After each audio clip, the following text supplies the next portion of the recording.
Hello friends, good afternoon and welcome to EduSite Live Lectures. Dear friends, today in chemical thermodynamics we will be talking about the second law of thermodynamics and entropy. To discuss this topic we have with us our subject expert Dr. Shashank Deep. Dr. Shashank Deep is Associate Professor in Department of Chemistry in IIT Delhi. Without further ado, I would like to welcome Sir to our studios and request him to start the lecture. Welcome, Sir. Thank you, Amritpa. So, during the last few lectures, we discussed first law of thermodynamics, and today we are going to start second law of thermodynamics. Generally, what we see is some of the processes takes place on their own. For example, if you take a gas, it will like to fill all the available volume. Generally, heat flow from a hotter body to a cooler body.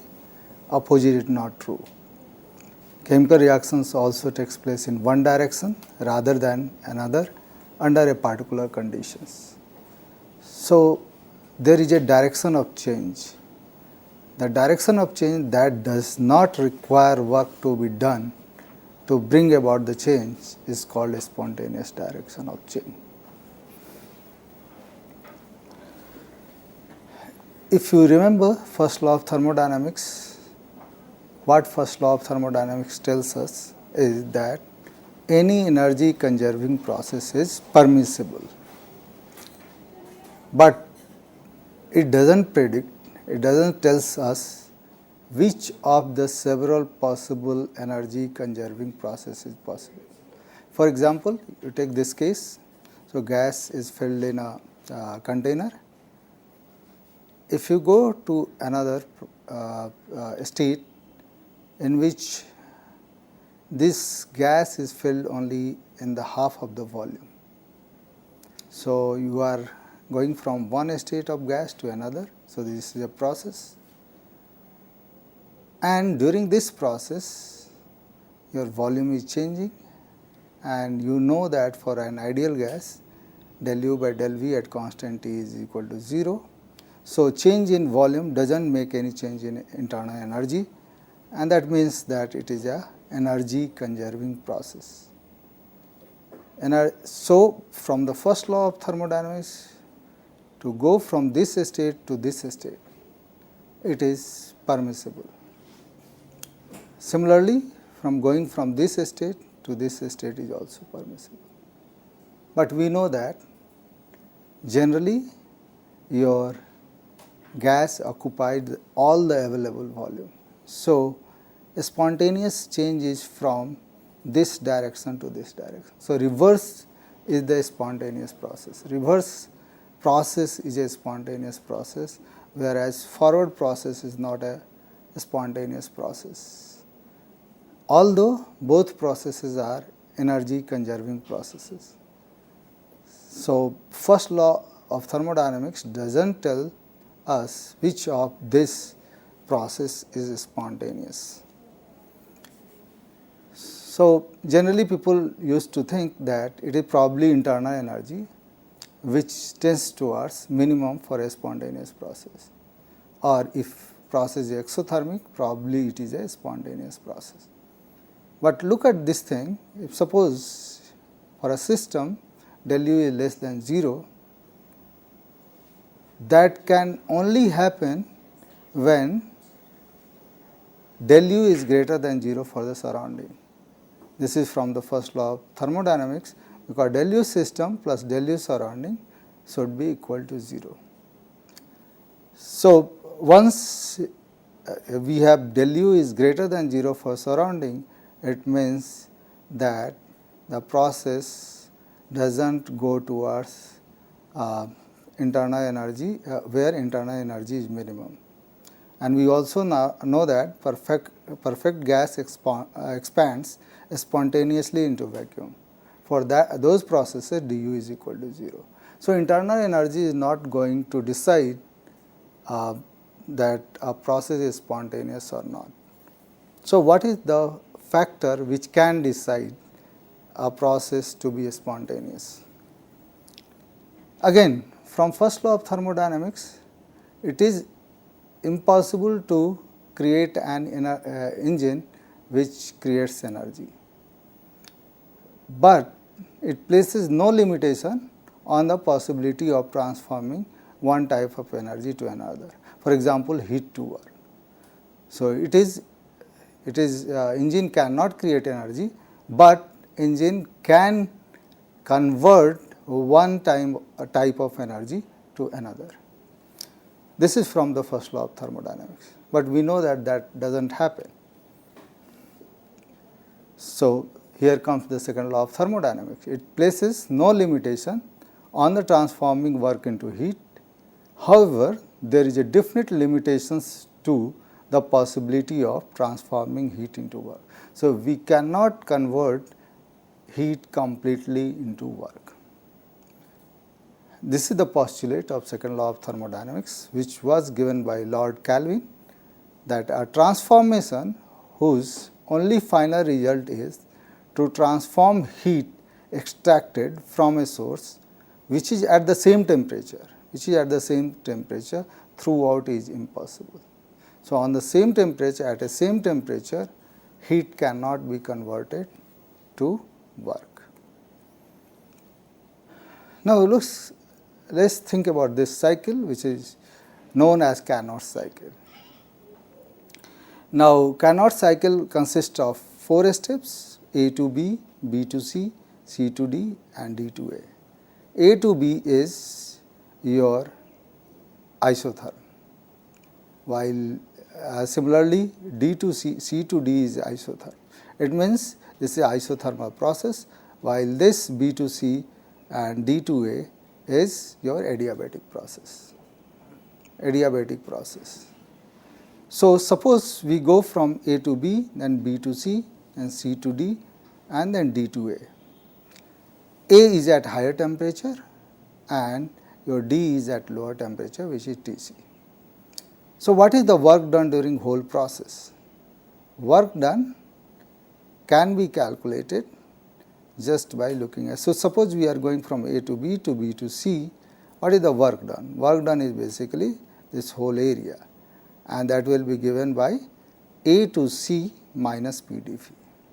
And similarly, if you go back from C to D and D to A, then work can be given as C to A and minus PdV. So, W max, or work done by the system, is equal to area under the curve ABC. This all 4 steps are reversible processes. So, we can simply write P external dV is equal to minus P dV, and then in that case this is simply area under the curve ABC minus area under the curve CDA, and that means this whole area is the area will give you maximum work from the Carnot cycle. Now, you just think of this as Tc approaches Th. So, suppose we go from Tc to this point, area ABCDA approaches 0.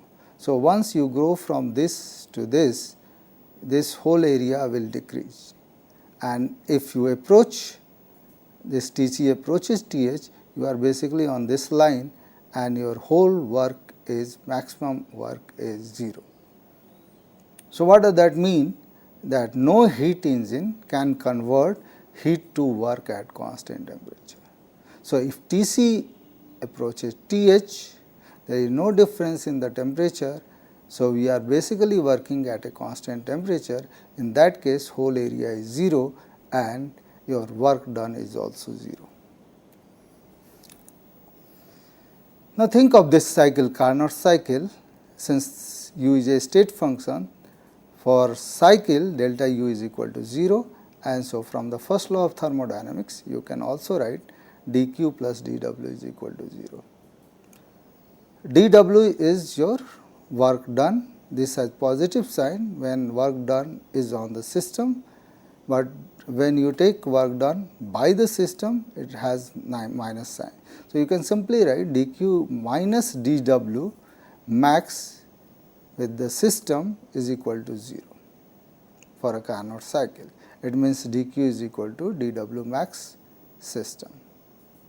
And what is dW max is equal to simply equal to your dq is simply equal to the q absorbed in the first process and q released in the CD process. This has negative sign because heat is released here, and QAB has positive sign because it is absorbed. So, you can see that we cannot convert whole heat absorbed in the AB process to W. The maximum we can get is QAB minus QCD, and this is the isothermal your compression process. In that case, QCD is not going to be 0. So, W max is not going to be equal to QAB. What does that means? That only part of heat absorbed at higher temperature, which is basically QAB, is converted to work by Carnot engine. So, we cannot get W max is equal to QAB, it will be always smaller than QAB, and by what amount? It is by QCD amount. Once we know how much we can get work, maximum work from a Carnot's engine, we can calculate its efficiency. Efficiency is simply equal to the amount of heat which is converted into work divided by the heat absorbed at TH. So, simply if you put this is equal to 1 minus QAB by QCD. So, you can see that it is always going to be less than 1, and so heat cannot be completely converted to work. We can take any cyclic process in place of your Carnot's engine, and same is the case. So, you take, suppose this is at higher temperature TH, this is at the cold temperature TC.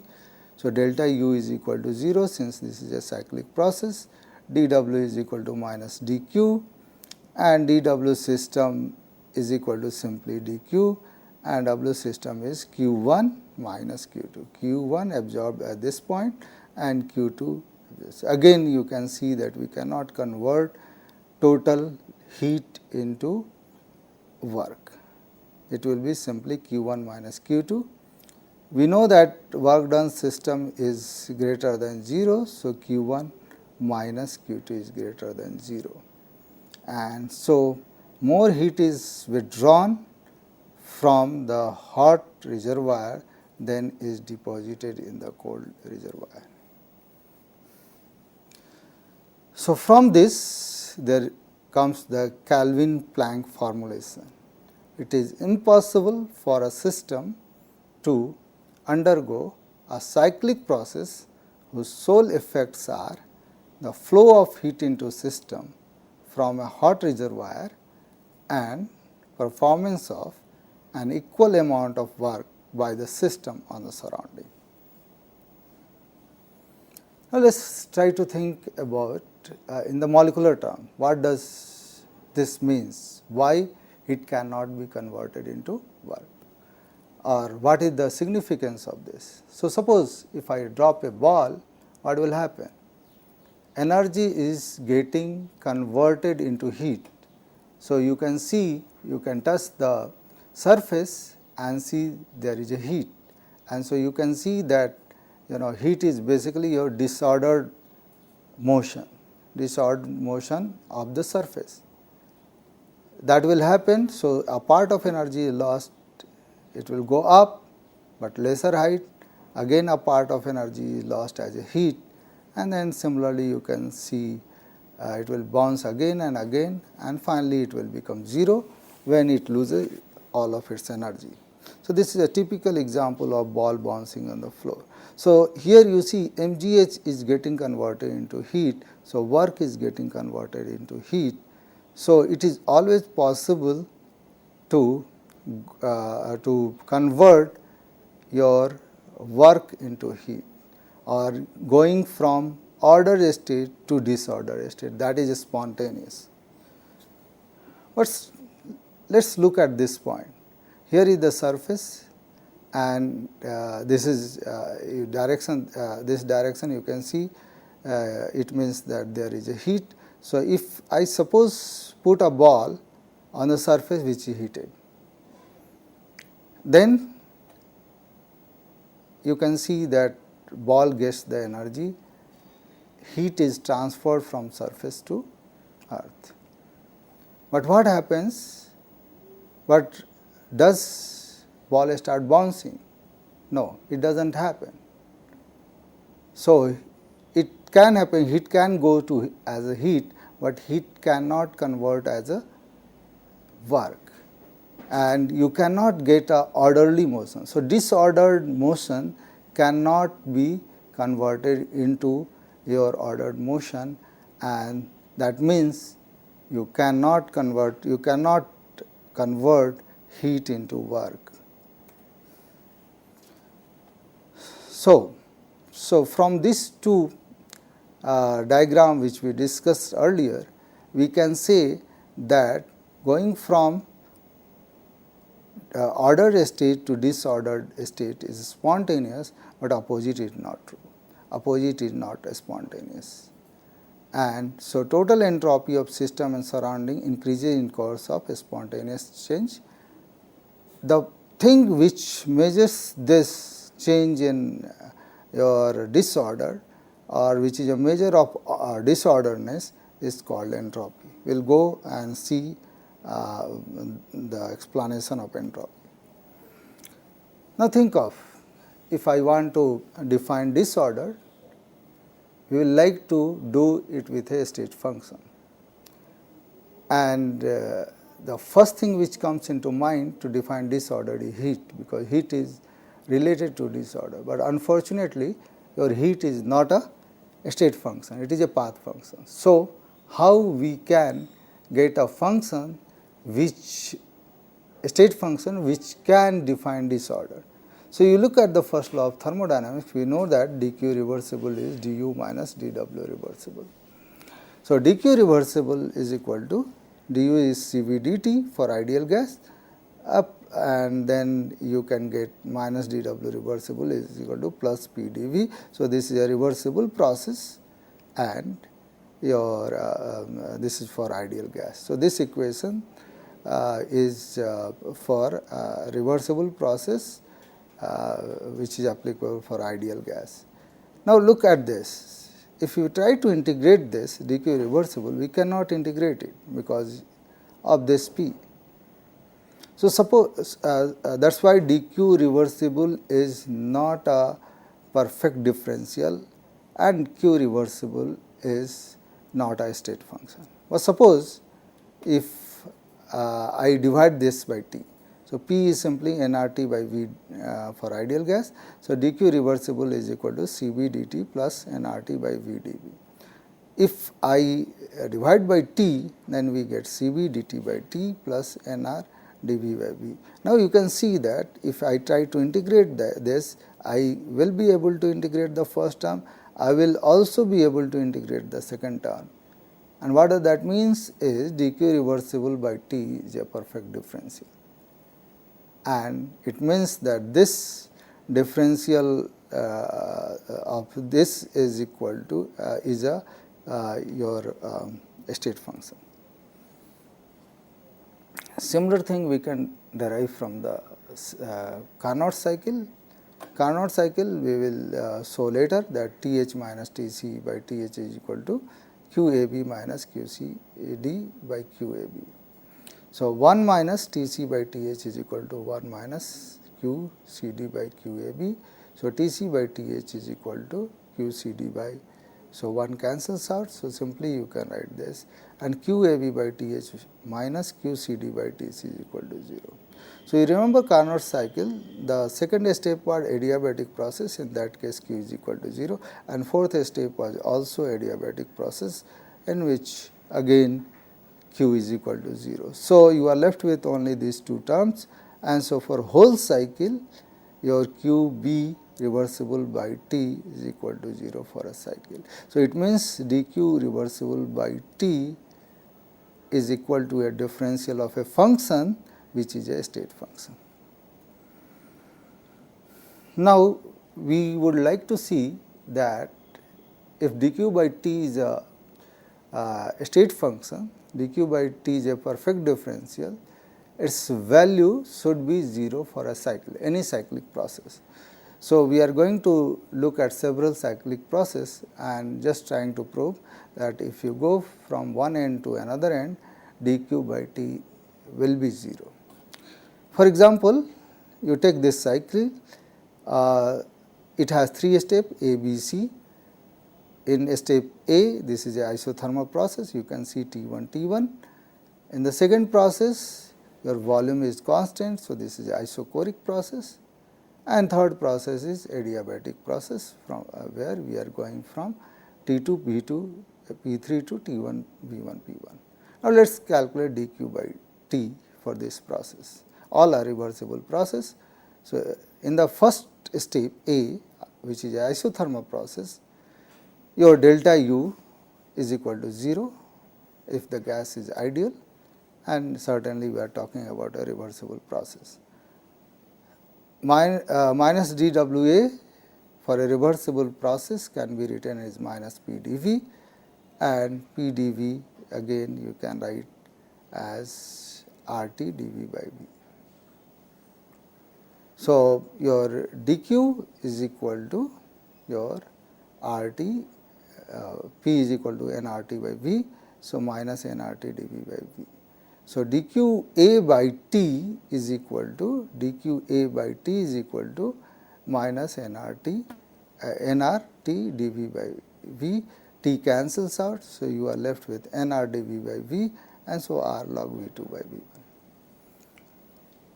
Now, for the second process, which is isochoric process, we know that in isochoric process work done is equal to 0. So, dq is equal to du, and that is equal to Cv dt. So, dq B by T is equal to Cv dt by T is equal to Cv log T2 by T1. In adiabatic process, the last process, we know that dq is equal to 0. So, dq C by T is equal to 0. So, let us calculate what is the total value of dq by T for this cyclic process. Now, since this is adiabatic process, you have a relationship between T and V. So, T1 by T2 is equal to V2 by V1 R by Cv, and if we take log of this, we can simply write Cv log T1 by Tt is equal to R log V2 by V1. And so, if I want to calculate dqa by T plus dqb by T plus dqc by T is equal to R log V2 by V1 plus Cv log T2 by T1, and that is equal to 0, because Cv log T1 by T2 is equal to R log V2 by V1. So, in this case this becomes 0, because this is equal to this with a negative sign, and so this is 0. So, you can see that dq by T is a 0 for this cyclic process, which is different than your Carnot cycle. Let us take another one, again A, B, C. A process is, you can see that is a isothermal process, B is your isochoric, volume is same, and C is your isobaric process, pressure is constant. So, for the first process isothermal, again dW is equal to 0, and it means dq is equal to minus dW, dq is minus dW. So, minus dW is plus dV is equal to RT dV by V. So, dq by T is R log V2 by V1. For isochoric process, W is equal to 0, dq is equal to du, and that is equal to Cv dt for ideal gas, and then dqB by T is equal to Cv dt by T, and if you integrate this, you can get Cv log T2 by T1. For isobaric process C, your dq by T is equal to dH by T, and this is simply equal to Cp log T1 by T2. Now, we have this relation also, between V1 V2 and T1 T2, that V2 by V1 is equal to T2 by T1. This is for the isobaric process. So, this is isobaric process. There is a relationship between V2 by V1 and T2 by T1, and if we want to calculate total of dq by T for a cycle, we can simply get it by adding dq by T for the 3 processes. And this is just we prove that R log V2 by V1. For the second one, it is equal to Cv log T2 by T1. For third one, it is Cp log T1 by T2. So, if we sum this, R log T2 by this V2 by V1 can be written as T2 by T1 minus Cp minus Cv log T1 by T2, and this is again for ideal gas, this is equal to R. So, you can see that this cancels out and this becomes 0. So, for this cyclic process again we can see that dq sum of dq by T for all the processes equal to 0. It means dq by T is a perfect differential. And this is for Carnot cycle. We have already calculated dq reversible by T is equal to nR log Va by Vb plus nR log Vc by Vd. And for process 2, this is adiabatic process. So, you have a relationship between V and T, and similarly for process 4, which is also adiabatic process, you have a relation between V and T. So, if we multiply these two, we can get this whole equations, and from this we can know that Va by Vb is equal to Vd by Vc, and in that case if we do dq by T, so only since dq is equal to 0 for process 2 and process 4. So, you are left with dq by T for process 1 and 3. So, this is a sum for dq by T, and that is equal to nR log Va by Vb plus nR log Vc by Vd, and there is a relationship between Va by Vb and Vd by Vc, and this is simply inverse this equal to Vd by Vc, and so you can put minus sign here and this becomes equal, this both cancels out and finally you have 0.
So, just we saw that dq by T is a perfect differential. Now, that is defined as a ds, which is change in entropy, and that is what we are going to discuss in this module. So, first comes what happens when a spontaneous process takes place. So, for a irreversible process, we can simply write du is equal to dq plus dw, dw is equal to minus p external dv. And if we take a reversible process, then you can write du is equal to dq reversible minus p dv. So, this du is calculated when initial and final state is same, but if you go by irreversible way, we get this, and for a reversible expansion we get du is equal to d reversible minus p dv. Since initial and final state is same, so du is going to be same, and in that case you can simply write dq minus p external dv is equal to dq reversible minus p dv. So, dq reversible minus dq reversible minus dq is equal to p minus p external dv, p minus p external dv, where p is the pressure of the gas and p external is external pressure multiplied by your change in volume. So, again from the same point we start, dq reversible minus dq is equal to p minus p external dv. Suppose your pressure is greater than, pressure of the gas is greater than p external, we know that expansion will take place. What does that mean? That delta V is greater than 0. So, if delta V is greater than 0, P is greater than P external. So, P minus P external is positive, dV is positive. So, dq reversible minus dq is going to be positive. In a reversible process, P is equal to P external, in that case this becomes 0. So, dq reversible is always greater than 0 in a irreversible process, where for a reversible process dq reversible is equal to gq. So, dq reversible is greater than equal to dq. dq reversible is greater than equal to dq, or we can simply write dq reversible minus dq greater than equal to 0. If suppose we divide this by t, if we divide this by t, dq reversible by t minus dq by t is greater than equal to 0. Dq reversible by t is equal to a state function which has been defined as differential of S. S is entropy. So, dq reversible by t is ds is going to be greater than equal to dq by t. This is known as Clausius inequality theorem. It means for a spontaneous process, ds is always greater than equal to dq by t. Now, let us think about what happens to entropy change in a spontaneous process. We can think of this cyclic process where we are going from 1 to 2. This is a irreversible process and isolated. And again we come back from 2 to 1 through a reversible pathway. So, first one is irreversible and under isolated condition, and from 2 to 1 we are going in a reversible pathway. So, delta S is just, we saw that delta S is greater than equal to dq by t. In this process, whole process, cyclic process, your dq is written as, dq by t is written as 1 to 2 dq for the process 1 to 2 divided by 2. Here we integrate from 1 to 2 plus dq 2 to 1, which is a reversible process, divided by t, and we go from 2 to 1. Since this is a cyclic process and S is a state function, so delta S is equal to 0. So, 0 is greater than equal to 1 to 2 dq 1 for the process 1 2 divided by t plus dq 2 1 by t when we go from 2 to 1. Now, we have already taken 1 2 as a isolated system, So, dq 1 2 is equal to 0, it means this value is going to be 0. So, what you are left with, this thing dq 2 1 divided by 2 t from 2 to 1, and that is 0 is greater than equal to dq 2 to 1, which is a reversible process, divided by 2. So, since this is a reversible, so dq reversible by t is equal to final. So, we are going from, just remember that we are going from 2 to 1, it means final state is 1. So, this is S1 minus S2, S1 minus S2, and so 0 is greater than equal to S1 minus S2, and just if we try to multiply by minus sign, we can get S2 minus S1 is greater than equal to 0. Now, you see this S2 minus S1, this is your delta S for process 1 to 2. You see S2 minus S1. So, S2 minus S1. So, final state is 2 and 1. So, we are going from 1 to 2. The entropy change in this process is going to be greater than 0, and that is what is known as another form of second law of thermodynamics, that entropy increases when isolated system undergoes an irreversible process. You must remember this condition we have taken isolated. So, entropy increases when isolated system undergoes an irreversible process. From this we are able to prove that entropy increases when isolated system undergoes an irreversible process. Now, what about universe, entropy of the universe? We can take universe as a system, isolated system in itself, and all processes which are naturally occurring are irreversible. So, just we prove that delta S isolated system is greater than equal to 0, and since we can consider universe as isolated big system, then in that case we can simply write delta S universe is greater than equal to 0. And we know that delta S universe has two components, delta S system plus delta S surrounding greater than equal to 0. What does that mean? Is entropy of universe is constantly increasing. Entropy of universe is constantly increasing, or for a spontaneous process, total entropy means delta S system plus delta S surrounding should increase. We also know that delta S system is greater than equal to dq by t. So, we can simply write delta S system minus dq by t is greater than equal to 0.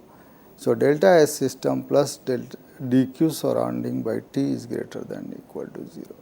From these two equations, we define delta S surrounding, and delta S surrounding is dq surrounding by t. Here we do not take reversible, since delta S surrounding is not a state function. It changes if you go from first state to second state through different path.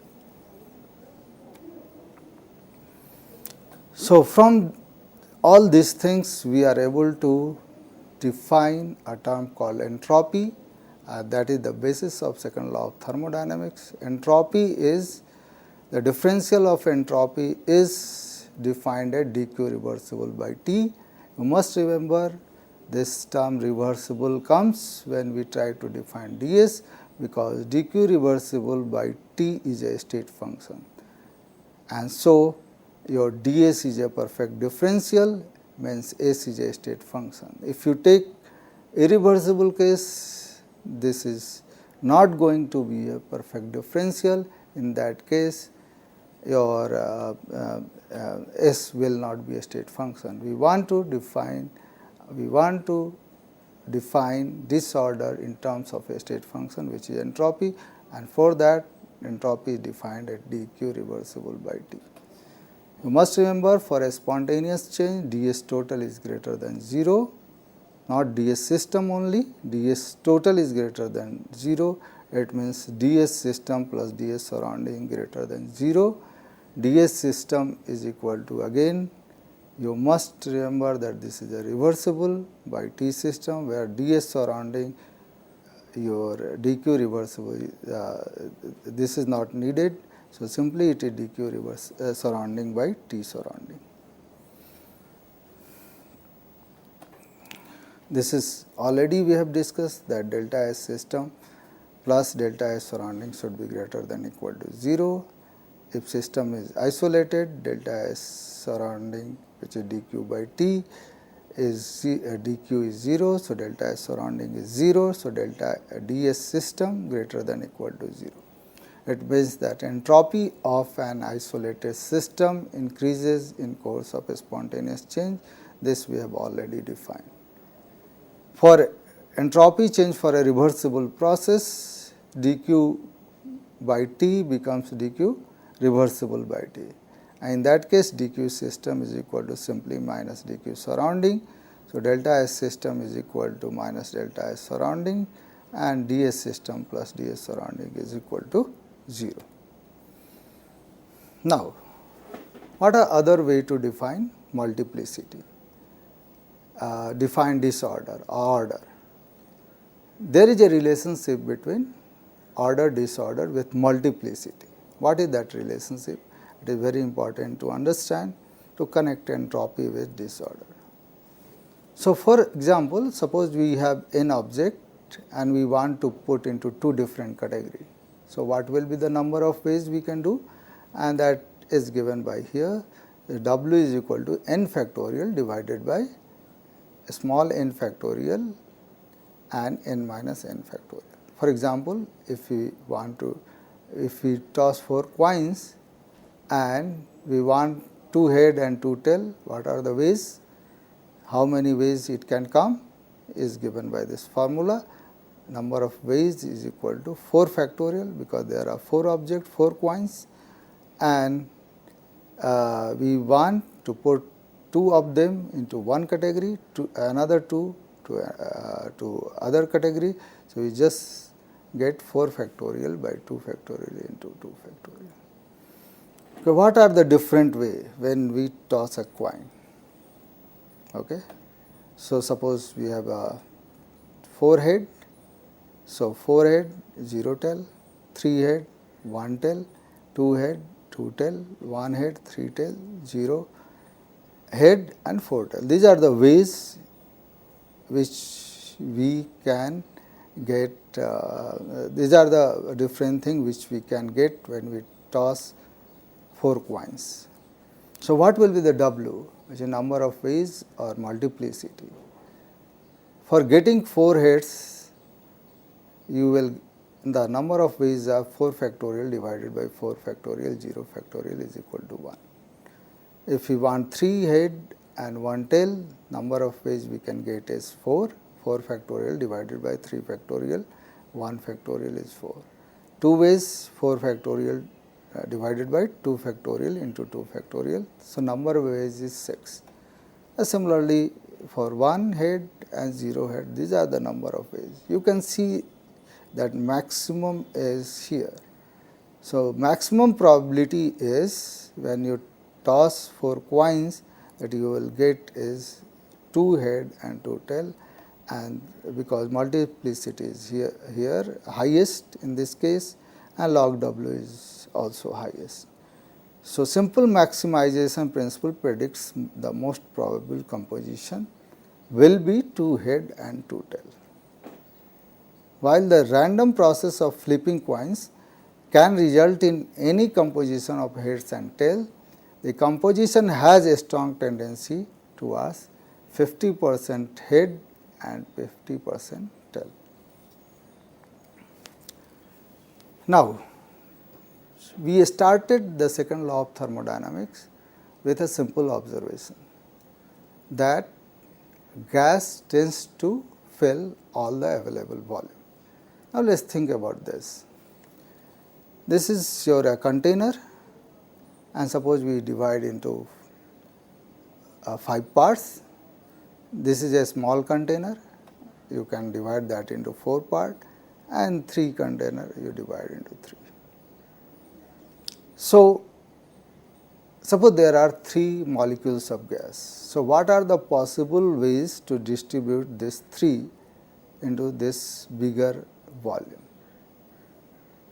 You see, there are 5 available. So, 3 will be occupied, 2 will be not occupied.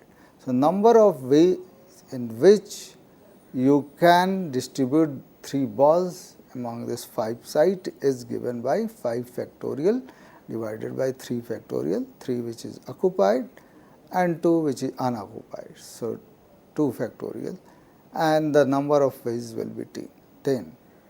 In this case, you see 3 factorial, 1 factorial, 1 is unoccupied, 3 is occupied, and you will get 4. If there are 3, then 3 factorial, 3 by 0 factorial is equal. So, multiplicity increases if we go from lower volume to higher volume. You go, multiplicity is 1, 4, 10. So, as we go to higher volume, multiplicity increases. and that is the reason why particles spread out into largest possible volume, because in that case they maximize the multiplicity of the system, and the force which helps this in increasing the multiplicity is known as pressure. Now, the second observation we discussed is that when suppose we bring two objects which are at different temperature into contact with each other, what happens? The heat flows from high temperature to low temperature, it does not go other way. Now, we will try to understand why this happens in terms of multiplicity. So, for example, you take the system A, which energy is U, and that it can achieve by, so there are 10 particles in the system A. So, 8 are in 0 state and 2 are in the state 1. So, total energy is your 0 into 8 plus 2 into 1, which is 2. What is the number of ways in which it can do? So, this is simply there are 10 particles, 10 factorial divided by 8 is in 0 states. So, 8 factorial, 2 are in 1 state, 2 factorial. So, multiplicity will be 45. Now, another body, here we can see that its total energy is 4. What does that mean? That 6 are in the 0 state, 4 are in 1 state, and so total energy is 0 into 6 plus 1 into 4, and that is your total energy is 4. Now, in this case multiplicity will be 10 factorial, because there are 10 atoms or 10 particles, divided by 4 which is in state 1 and 6 which is in state 0. So, number of multiplicity is equal to 210. Now, suppose I bring both into contact with each other. Two things can happen. One is that energy goes from higher state to lower state. If that happens, what will happen? And then it becomes equal. It means the total energy, which was 2 in the first case and 4 was here. So, total energy was 6, it distributes among the two bodies, so that the energy becomes 3 for this, 3 for this, and total energy is 6. So, energy flows from this side to this side, where energy is equal to 4 and here energy is 2, such that energy of both A and B becomes equal, which is 3. Now, what is the number of ways? So, you can see in this case there are 10 particles. Now, only 7 are in 0 state, 3 are in state 1. So, 10 factorial divided by 3 factorial into 7 factorial, and similarly here 10 factorial is the total, 7 is here. So, 7 factorial, 3 factorial, and the number of multiplicity W total is going to be 14400. Now, you think of another way, that heat flows from lower energy to higher energy, or low temperature to high temperature. In that case, what will happen? So, suppose UA becomes 5 and UB becomes 1, and that can happen when this is for this it is 5 and for this it is 1. If you do that, what multiplicity you are going to get is 2520. You can think of several other possibilities here. The multiplicity is going to be always lower than this case. It means energy is only flow from hot body to a cold body, and this will happen till energy of both systems becomes equal, and that only happens because multiplicity is your going to be maximized. So, now there is a relationship between multiplicity and disorder. If multiplicity is higher, disorder is higher, and so a process tends to maximize entropy and maximize disorder. So, there must be a relationship between entropy and your multiplicity. We know that W total, if we want to calculate W total, we just multiply W1 into W2 as we saw in the last case. But S entropy is an extensive function, in that case S1 is equal, S total will be equal to S1 plus S2. So, what kind of relation can exist between W total and S total? And the relations becomes equal only when we take log of W. If you take log of W, log W1 into W2 will be equal to log W1 plus log W2. Then you can simply connect these two. And so, entropy is proportional to log of multiplicity. Now, change in entropy, how we can calculate change in entropy? And entropy is function of, generally written as a function of U and V, how we can go about that. We will start from first law of thermodynamics, du is equal to dq plus dw. If this is a reversible process, we can write du is equal to dq reversible plus dw reversible. dq reversible is equal to TdS and dw reversible is equal to minus PdV. Now, you can see there is a relationship between u, s and v. TdS is equal to du plus PdV, and if we take ds, divide both sides by t, we will get ds is equal to 1 by t du plus p by t dv. So, this way we can connect entropy with internal energy and volume. Now, you see we just derived that ds is equal to 1 by t du plus p by t dv. So, s can be written as a function of u and v.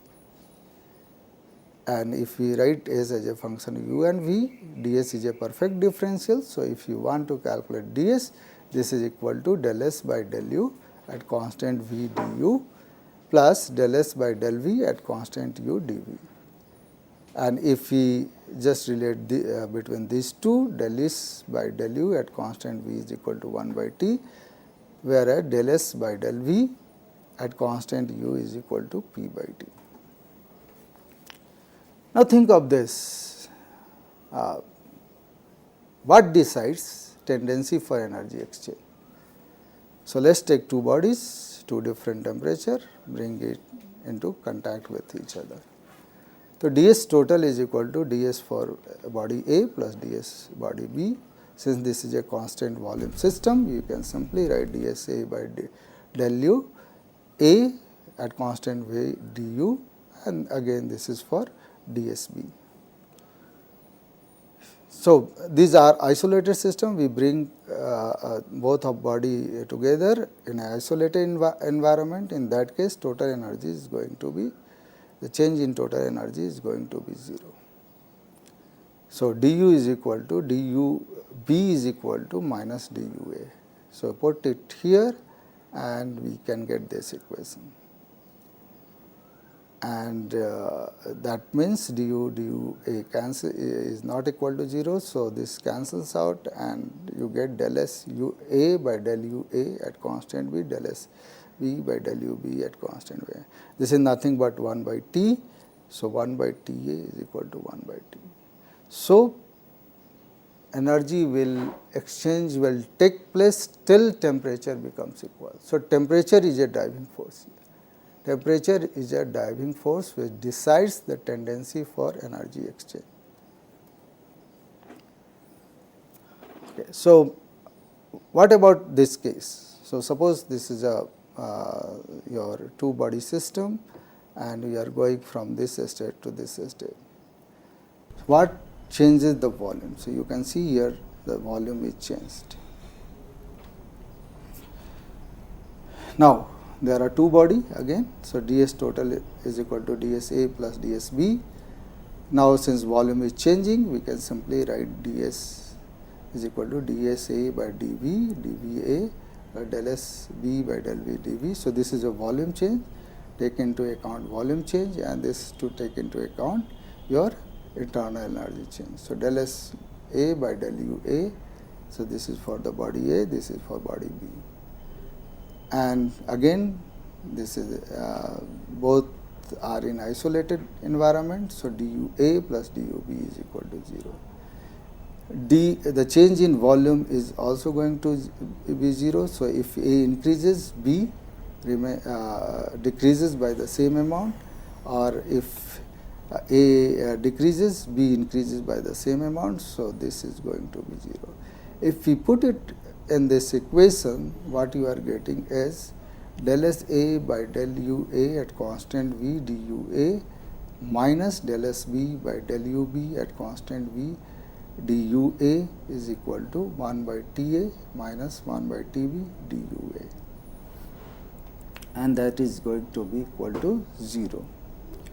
And so your del S A by del V A at constant U is equal to del S B by del V B at constant B is, and this is equal to, we know that this is equal to P A by T A. So P A by T A is equal to P B by T B. That will T A, since these are in isothermal condition, T A T B cancels out. So P A is equal to P B. So pressure is the force which makes volume equal. So change in volume is dictated by pressure. So now we are able to see that why heat flows from a hot body to a cold body, and volume changes, the force is your temperature. In the case of change in volume, the force is your pressure. Thank you very much. On that note, I would like to thank sir for this very interesting discussion, and thank you dear friends for watching our show. Stay tuned and keep watching. Thank you.